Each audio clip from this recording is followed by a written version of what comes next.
Beccato al volo l'amico Pasquale Vastano.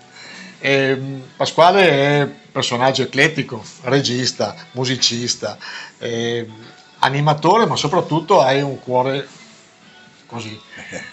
Cosa che stai organizzando? Che non è la prima volta, tra l'altro, che organizzi queste cose, ricordiamo, con uno scopo benefico importante. Sì, ormai sono tantissimi anni che organizzo degli spettacoli a favore di Barriere Invisibili di cui faccio parte. Anche quest'anno ho organizzato uno spettacolo per questi ragazzi, sempre di beneficenza chiaramente, all'Oreo, che si terrà il 24 di maggio nel pomeriggio alle ore 16, in modo che i ragazzi e famiglie possano venire a vederci. A questo spettacolo parteciperanno diversi nuientri e diversi cantanti e attori già conosciuti qui in zona.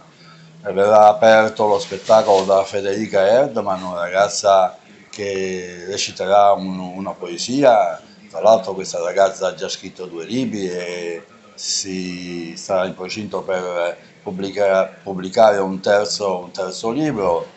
E poi ci saranno, come dicevo prima, i ragazzi di Borgovita con la loro maestra, la Lara Melato, che si esibiranno in alcune canzoni.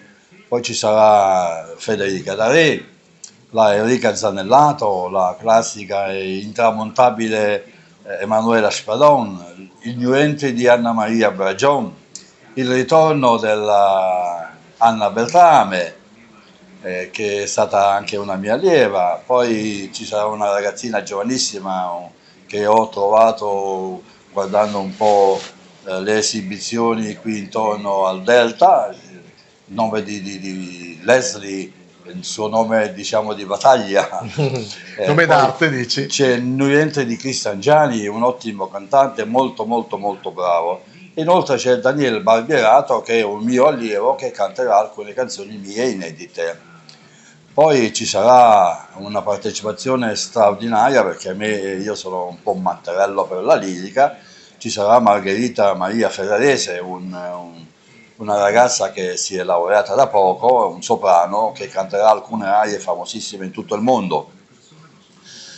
Poi il gruppo Baracca, che come al solito non mancherà mai, con la voce solista sempre di Cizia Marcovini, si esibirà in alcune canzoni molto famose.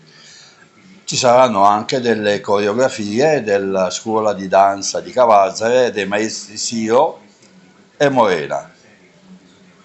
Siamo stati aiutati da un'equipe di persone, Lando Light Service, Luca Paparella, Massimo Lonnato e Claudio Crepaldi.